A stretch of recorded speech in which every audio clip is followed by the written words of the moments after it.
Belajar dari kitab Nehemia bersama Pendeta Rudianto, Gembala Jemaat GKMI Yogyakarta. Tak berkisar walau sejari. Nehemia 4 ayat 1 sampai 23.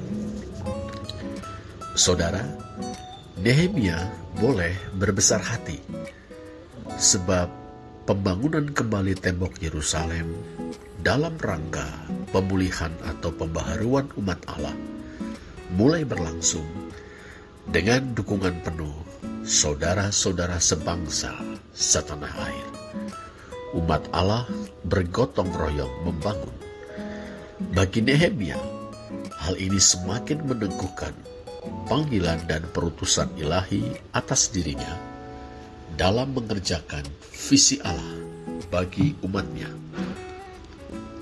Tapi, seperti lazimnya sebuah perjuangan, Nehemia tidak dapat mengharapkan bahwa segala sesuatunya akan berjalan lancar, mulus, serba cerah, menggembirakan. Tantangan pasti ada, perlawanan niscaya datang. Kita tahu, kaum bangsawan di Tekoa enggan menyingsingkan lengan baju untuk turut bekerja bersama-sama dengan umat membangun kembali tembok Yerusalem. Itu tidak merisaukan Nehemia, tapi tantangan dari pihak luar seakan tinggal menunggu waktu untuk merintangi pekerjaannya.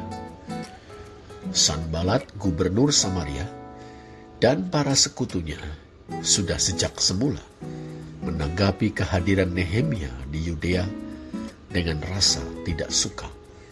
Alasannya jelas dalam penilaian Sanbalat. Kedatangan Nehemia sebagai utusan resmi ke Maharajaan Persia dengan restu penuh dari Maharaja Artasasta merupakan ancaman bagi status dan kekuasaan ekonominya di Palestina. Nehemia sendiri mengetahui bahwa Sanbalat bersama-sama dengan para sekutunya sangat kesal karena ada orang yang datang mengusahakan kesejahteraan orang Israel. Nehemia 2 ayat 10. Masuk akal juga, selama ini orang Yahudi dianggap lemah oleh Sanbalat. Bandingkan dengan Nehemia 4 ayat 2. Tapi kemudian orang Yahudi tergugah dan terkonsolidasikan untuk mengubah nasib mereka. Sudah barang tentu hal itu akan berdampak pada pengaruh Sanbalat di Palestina. Ketidaksenangan Sanbalat kemudian ditindaklanjuti dengan tuduhan yang dilontarkannya bersama dengan Tobia orang Amon dan Geshem orang Arab kepada Nehemia dan orang Yahudi bahwa mereka bermaksud memberontak kepada Maharaja Persia. Nehemia 2 ayat 19. Tuduhan tersebut bertujuan melemahkan mental orang-orang yang baru saja sepakat untuk membangun peri kehidupan mereka yang baru. Nehemia tidak menggubris tuduhan yang menista dan menghasut itu. Meyakini keberpihakan Allah, Nehemia mengarahkan saudara-saudara sebangsa dan setanah air untuk segera bekerja. Nehemia 2 ayat 20. Pekerjaan yang melibatkan segenap elemen bangsa itu segera dimulai. Nehemia pasal 3.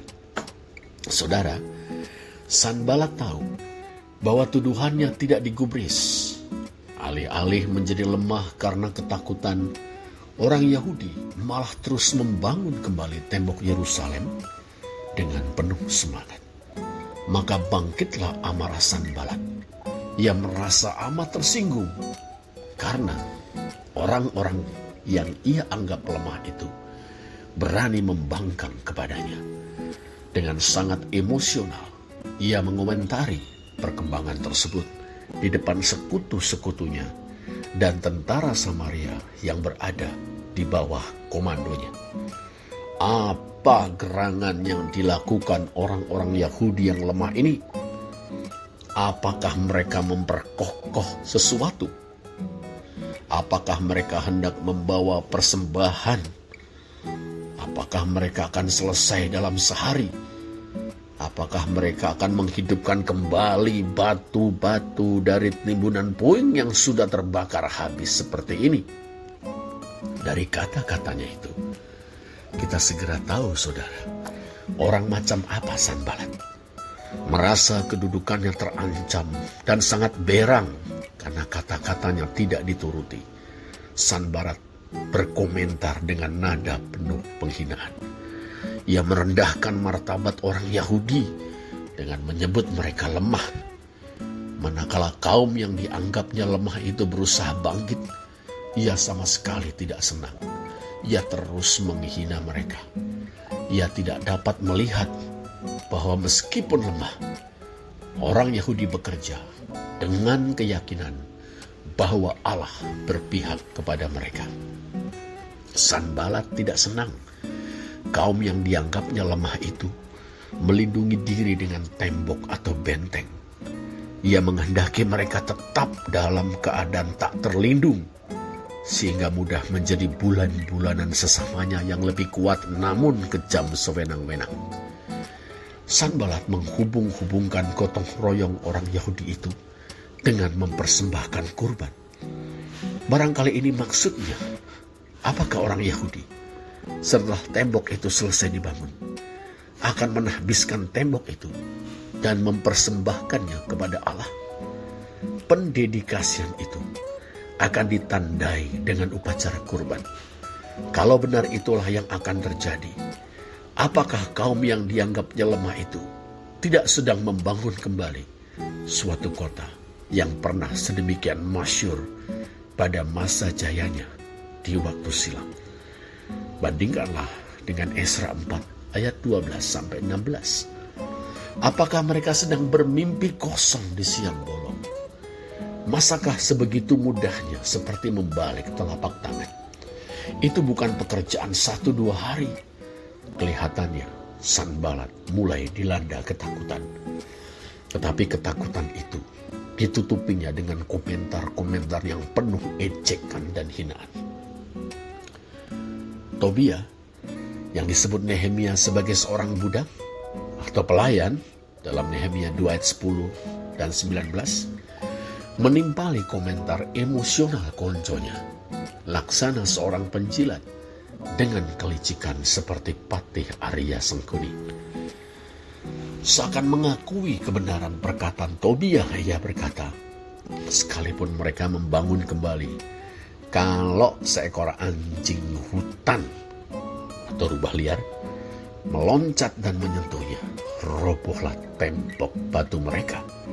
Nehemia 4 ayat 3. Meskipun disampaikan secara hiperbolik, barangkali perkataan Tobia beralasan juga, mengingat kualitas material yang dipakai untuk membangun kembali tembok itu. Tobia juga rupanya tahu persis bahwa rubah liar sering berkeliaran di reruntuhan bekas bangunan, yang mengisyaratkan bahwa tembok yang dibangun Nehemia dan saudara-saudara sebangsa setanah air itu tidak cukup kuat untuk menjadi tempat berlindung, apalagi menjadi kebanggaan yang menyinarkan kembali kejayaan Yerusalem di masa lalu. Ejekan itu, saudara, rupanya sampai pula ke telinga Nehemia. Nehemia menyikapinya dengan melakukan 2 hal. Pertama, ia berdoa, membawa ejekan yang syarat dengan niat jahat itu kepada Allah. Bacalah Nehemia 4 ayat 4 dan 5. Kedua, bersama-sama dengan saudara-saudara sebangsa setanah air, ia terus bekerja. Ayat 6. Kita melihat contoh nyata dari orang yang menghayati ora et labora, berdoa dan bekerja. Sesungguhnya Nehemia adalah seorang pekerja yang tangguh karena ia benar-benar bersandar kepada Allah. Ia sangat mengandalkan Allah karena komitmennya yang total dalam perjuangannya. Seperti pernah dikatakan oleh seorang bijak, berdoa tanpa bekerja adalah mengemis. bekerja tanpa berdoa adalah membudak. Dalam iman Alkitabiah, tidak ada polarisasi, apalagi pemisahan antara berdoa dan bekerja. Mengenai doa Nehemia, kita dapat memahami kerasnya nada doa tersebut sebagai reaksi seseorang yang hatinya sedemikian berpaut kepada rencana Tuhan bagi umatnya, sehingga tidak rela bila ada pihak yang merendahkan, apalagi merintangi pelaksanaan rencana tersebut. Nehemia tidak punya masalah pribadi dengan Sanbalat, Tobia, dan kawan-kawan mereka. Dalam pandangannya saat itu, hanya ada dua pihak yang mendukung maksud Allah bagi umatnya dan yang menentangnya. Pembangunan terus berlangsung, saudara. Kemajuannya nyata. Celah-celah telah ditutup. Hal ini membuat Sanbalat dan Tobia serta konco-konco mereka bertambah marah. Kita lihat, Sanbalat adalah penguasa Samaria di sebelah utara Yudea. Orang Amon ada di sebelah timur sungai Yordan. Orang Arab ada di sebelah selatan Yudea. Orang Asdod ada di sebelah barat Yudea. Tanda-tanda tembok itu bakal kembali berdiri, mengundang reaksi. Itu dipandang sebagai ancaman serius baru bagi bangsa-bangsa tersebut. Bangsa Yahudi kembali berjati diri. Mereka tidak sudi terus-menerus ditindas dan diperlakukan sewenang-wenang. Mereka tidak akan dengan mudah dirampok dan dijarah lagi. Mereka bukan bangsa yang lemah lagi. Konferensi untuk masalah Yerusalem segera digelar. Mungkin di markas Sanbalat di Samaria, kesepakatan dicapai. Sebuah operasi untuk menghentikan proyek Yerusalem. Dengan intimidasi, kekerasan, bahkan terorisme. Mereka semua mengadakan persepakatan bersama untuk memerangi dan mengadakan kekacauan di sana. Nehemia 4 ayat 8. Bila kata-kata semata tidak memberikan hasil yang menggembirakan, maka tangan harus bicara. Diplomasi gagal, senjata berbicara. Itulah kiranya yang ada dalam benak Sanbalat dan kawan-kawannya.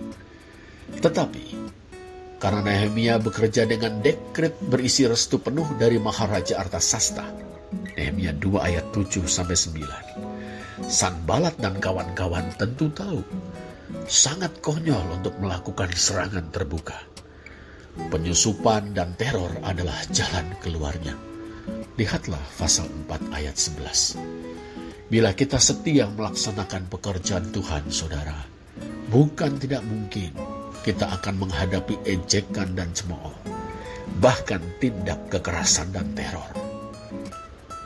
Operasi itu rupanya, saudara, bocor ke telinga Nehemia. Kita mulai dengan meraba adanya loyalis Nehemia di tengah-tengah lawan-lawannya.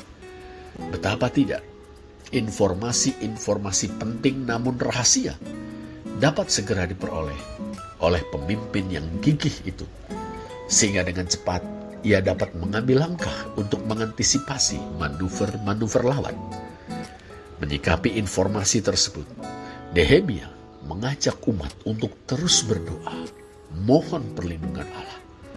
Sesungguhnya, saudara, di dalam doalah kita menginsyafi sedalam-dalamnya bahwa betapapun kuatnya kita, sesungguhnya kita bergantung pada kemurahan Allah.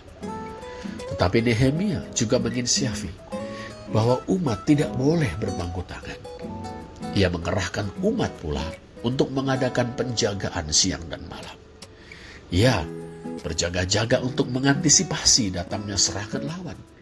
Kembali kita menemukan keseimbangan dalam cara pandang maupun perjuangan Nehemia. Seperti dikatakan seorang penafsir, kepercayaan kepada Tuhan tidak bertentangan dengan tindakan pencegahan yang sehat. Namun saudara, desas-desus busuk yang bermaksud melemahkan semangat juang umat Allah ada pengaruhnya juga. Di antara orang-orang Yehuda, terdengarlah keluhan tentang beratnya pekerjaan. Nehemia 4 ayat 10. Pekerjaan pembangunan sudah sedemikian beratnya, apalagi ditambah dengan keharusan bertaruh nyawa menghadapi terorisme pihak lawan. Tentu saja, keluhan ini menggembirakan bagi Sanbalat dan konco-konconya. Keadaan gawat, sebab untuk kesekian kalinya, orang Yahudi yang tinggal di wilayah Samaria melaporkan operasi Sanbalat dan kawan-kawannya. Kelihatannya, kali ini mereka nekat ingin menyerang Yerusalem dari segala penjuru. Mungkin dengan dalih menumpas pemberontakan. Tapi maksud itu kembali bocor karena dalam tanda petik intel orang-orang Yahudi yang tinggal di sekitar Sanbalat. Rencana itu kembali terbongkar dan Nehemia segera menyusun strategi. Menggunakan pertimbangan psikologis yang matang, bacalah pasal 4 ayat 13, Nehemia menempatkan rakyat menurut kaum keluarganya dan memperlengkapi mereka dengan senjata untuk mengawal bagian-bagian yang paling rendah dari tembok Yerusalem, yaitu untuk mencegah masuknya orang-orang Sanbalat secara frontal. Nehemia tahu kehormatan dan martabat kaum keluarga dipertaruhkan dalam perjuangan ini dan merupakan suatu kebanggaan bila seorang Yahudi bertempur demi kaum keluarganya. Lagi pula, bukankah mereka akan lebih bersungguh-sungguh dalam perjuangan itu karena nyawa sanak keluarga mereka sendiri yang jadi taruhannya? Di tengah kelesuan mereka, saudara, Nehemia berusaha mengobarkan lagi semangat saudara-saudara sebangsa setanah air dengan mengingatkan bahwa tanggung jawab mereka atas umat dan Yerusalem sesungguhnya berkaitan langsung dengan kehormatan dan keselamatan keluarga mereka masing-masing. Demikian pidatonya. Janganlah kamu takut terhadap mereka. Ingatlah kepada Tuhan yang maha besar dan dahsyat, dan berperanglah untuk anak-anak lelaki dan anak-anak perempuanmu, untuk istrimu dan rumahmu. Nehemia 4 ayat 14. Kesiapsiagaan Nehemia dan umat Allah dalam menghadapi serangan membuat Sanbalat dan kawan-kawannya mengurungkan niat untuk menyerang Yerusalem. Dalam terang iman, Nehemia tahu itu merupakan pekerjaan Allah. Ya, Allah lah yang telah membuat mereka mengurungkan niat menyerang Yerusalem. Nehemia 4 ayat 15. Cekaos atau pendeknya, Allah lah yang telah menggagalkan rencana Sanbalat dan konco-konconya. Pembangunan pun dilanjutkan, Nehemia 4 ayat 15, dengan tetap waspada tentunya. Itulah sebabnya Nehemia menginstruksikan supaya pembagian tugas dilakukan. Sebagian berjaga-jaga, sebagian terus bekerja. Ayat 16. Bahkan yang bekerja pun harus menyandang senjata. Ayat 17 dan 18. Barangkali juga terjadi penggantian tugas. Para pemimpin berdiri di belakang mereka, ayat 16, dengan maksud menyatakan dukungan dan memberi semangat.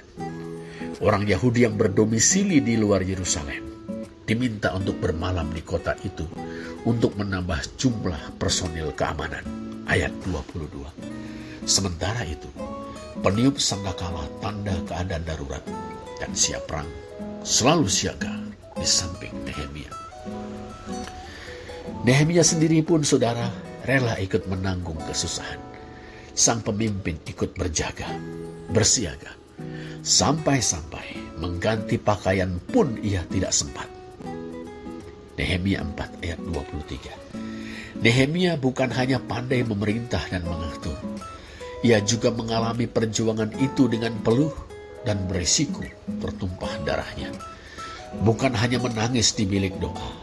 Sesungguhnya pemimpin macam inilah yang kita butuhkan, baik dalam pelayanan gerejawi maupun dalam kehidupan berbangsa dan bernegara.